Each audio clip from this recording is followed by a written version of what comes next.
Good morning, everybody.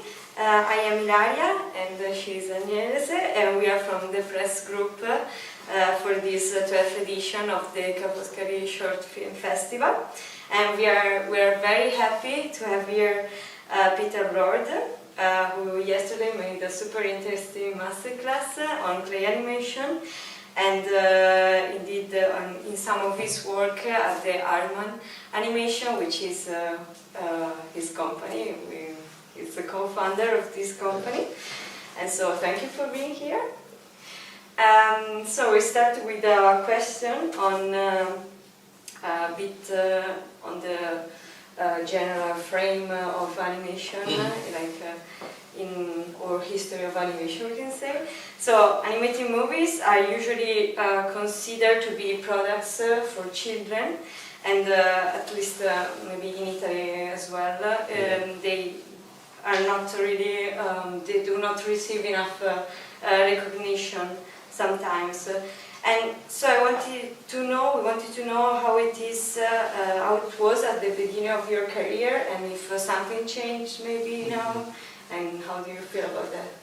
Yes, it's a very interesting conversation, because what you said, that animation is for children, is probably still what the majority of people in the world think, I imagine. So, you know, those of us that are in animation or in film don't see it that way.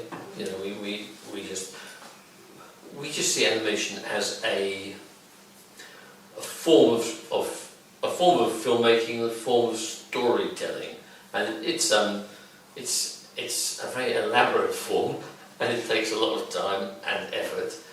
But that's what it is. It's a form of storytelling. So in animation, you could tell any story. You could tell, you know, a terrible tragedy, or a terrifying horror film, or a slapstick comedy, or an adult comedy with bad language and stuff. You can do anything. It's just a way. But when I started, which was like half a century. No, that can't be true. When I started, then I think,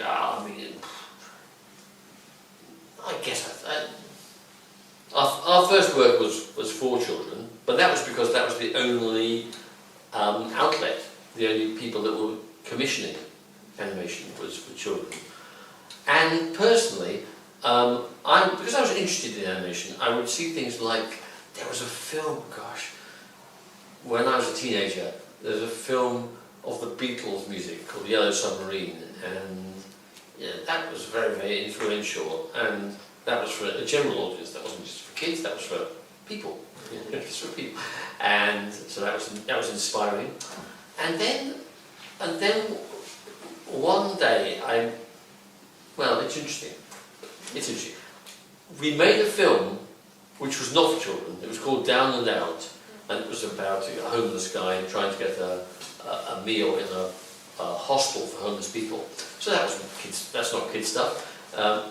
We did this film, but we did it like in a vacuum. Like we didn't think we were part of a movement or part of a trend or anything. We did it because it was an offer. It was work. So we did it, and then that film went to a festival in Zagreb, in Croatia, and then we went with it for the first time, and then it was as if somebody opened the doors to a huge world that we didn't know existed, a world of animation for adults, you know, and all the people there were, you know, they were like me, they had grey beards, and they were you know, intellectuals and artists and stuff, and they were all making these interesting, challenging films. So that was a great education, that anything is possible, and that's what I believe now. And now, in a funny way, we come back to the same place, that animation can be for anybody, but in practice, almost all the money in the business is devoted to kids' films, or as we say, family films. Family film sounds better than kids. Yeah, so it's a film that a 5-year-old can enjoy with their parents and their grandparents. So the other question is about music. Mm-hmm. Yesterday at the masterclass you talked about the importance of the music in Mm. order to convey emotions and feelings Yes. of the characters. Yes. So in absence of visual hints, would you say that music in some cases speaks more than words? Uh-huh. Well, I would. I think you're right. This is a good point, and I do think that. And I am not at all musical. I mean, when we get to making a film, and we get to the musical part, I really feel like a foolish child because I don't have the judgment for it. I can't. So I just say honestly, I trust the composers very much. But this I do know. It's amazing that you can work on a film. Let's just take a film, Chicken Run. You can work on a film for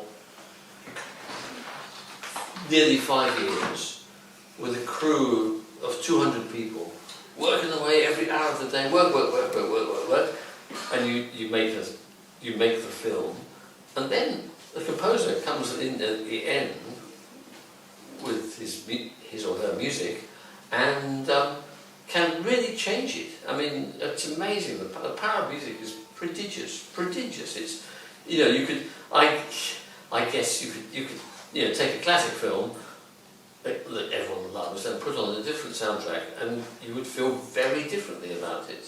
It's, but unfortunately, it is a language that, like I say, I don't really understand it.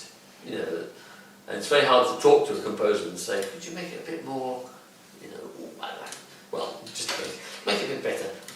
But yesterday I showed one film called Adam, which was a short 6-minute film, which is funny. It's meant to be a funny film. It is meant to be a funny film. And when I finished it, the composer, a nice guy, Stuart Gordon he was called, he wrote some music. We talked about it, of course. He wrote some music, and then he played it to me, and I thought, wow, that's not it, that's not the film. And he had made it tragic. Now, the story is about Adam, the first person, and God, and he's represented as being very, very alone on the world. So there's just there's one person, one human being on this small planet, and it's a joke about. There's jokes about abandonment and loneliness and regret, and the jokes about these things. And his music initially was very serious, so when you saw it, you felt really sad the whole time, and so it was quite a shock. And I said, we need to change it, and he did it again. And if I'm honest, it's still a little bit sadder than I intended. But so it's a very dramatic demonstration of how big is the influence of music. Thanks. And the other question is more technical. Oh dear. So during the animation making process, do you follow strictly the original plan? Or are there often changes in progress? Is there space for improvisation in stop motion animation world? Good. It's a very good question, because there is in stop motion more than most animation. I mean, let's talk about a feature film. A feature film is a gigantic creature. It's a huge organism full of hundreds of people working away, and it's very strictly controlled. It kind of has to be. So the length of the shots, the number of characters in shot, for example, camera moves, these things have to be planned, and there are people doing spreadsheets and making charts to make sure that you are on schedule and on budget, actually. And in the world of CG animation, computer animation, I noticed that really there's very little room to improvise in there. But in stop motion, there is a lot of room to improvise, because after all that planning, one day you come to the studio floor, and one day you have the camera and the puppet, and then you do the performance. And there's a lot of spontaneity in that, because you can, as a director or as an animator, you can have a new idea at the last minute. You can have a new idea actually while you're shooting, because you know, everyone knows, but I'll tell you, it's this slow, careful process. You know, move the puppet, take a frame, move the puppet, take a frame, move the puppet, take a frame, and so on. All that process. And as you're doing it, sometimes the shape of the puppet in your hands suggests something that you weren't thinking when you came into the room. And you think, oh, that's good. Oh, that's good. I could do that, or I could do that.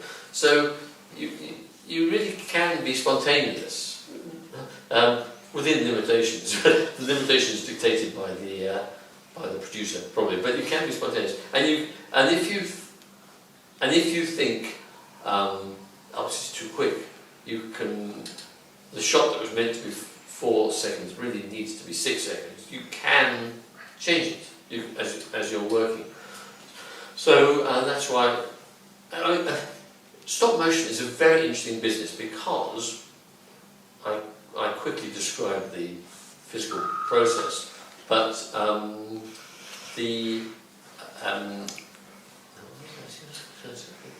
was I going to phrase that? But even though it's so careful and slow, and ordinary people, normal people who aren't animators, you tell them, you say, we shot 2 seconds today, and they think, oh, you're crazy, you know, you must be mad. Or they say you must be very patient, which is really annoying, because it's not about patience. It's not about patience. They say you must be very patient, or wow. But the funny thing is, I always think it's quite like a live performance. Quite like, because in CG you can plan where the shot starts, and you can plan where the shot ends, and you can plan all the spaces in the middle, and you can do it roughly. I see. Then you can change it and do it, make it a bit better, and move the ending, and move the middle, and you can make it faster, slower, bigger. It's iterative. So one single shot or piece of performance evolves over a long time. But in stop motion, it's not like that. In stop motion, it's like live action, because you start the shot, and you start here, and you know where you want to end up, somewhere around here. But you can't establish that. You have to work from the beginning through to the end, just like life, you know. And you can't go back, and you can't change it. You have one take, really. Sometimes you have to change it afterwards because it wasn't good enough. But it has that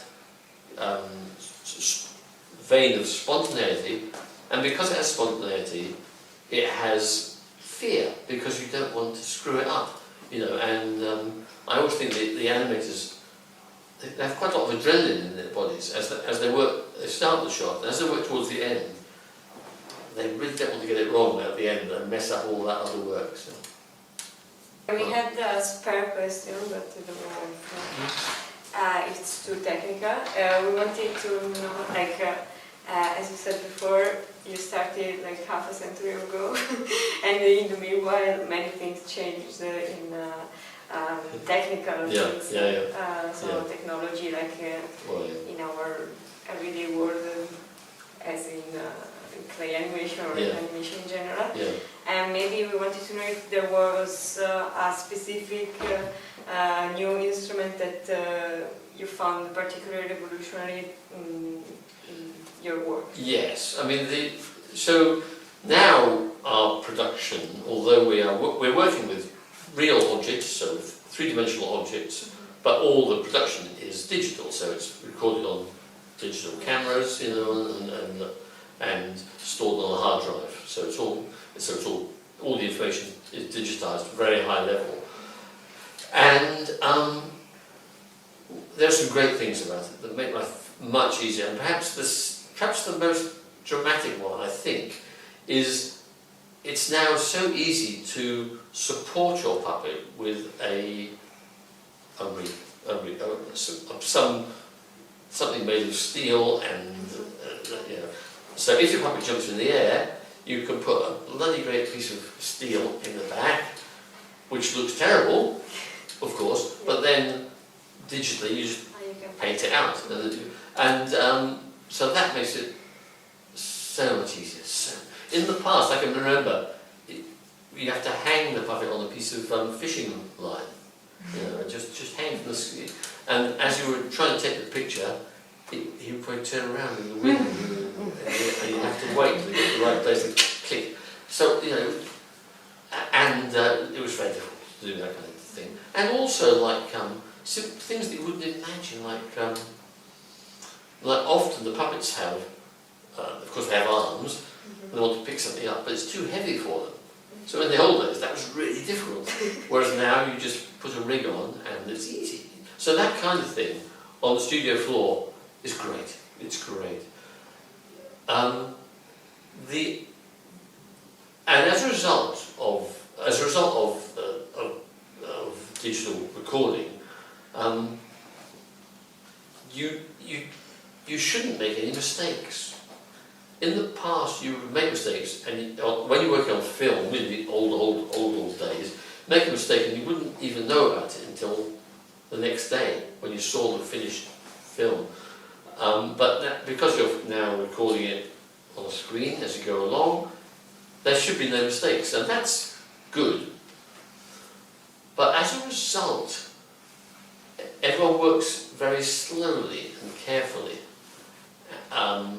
And so, when I was starting out, I might shoot 20 seconds in the day, and now people shoot 2 seconds in the day. Well, so okay, there's no comparison, because the 20 seconds were not very good, but they were okay. They were okay. At the time, they were fine, but now I wouldn't accept it. So, but I do think maybe the technology has slowed people down all too much. That there's a rhythm to animation, and there should be, and an energy to animation. You know, because you're kind of all day you're putting your energy into the puppet to make it live. And if that process is too slow, I think maybe you lose something of energy and something of spontaneity.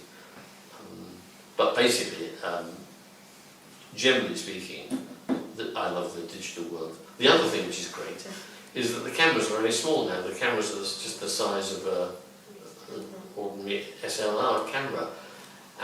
Whereas in the past, a film camera was this big, and your puppet was only this big. So it was like having a gigantic truck in the room. You know, Yeah. So I like small cameras and the digital world. Thank you. Okay.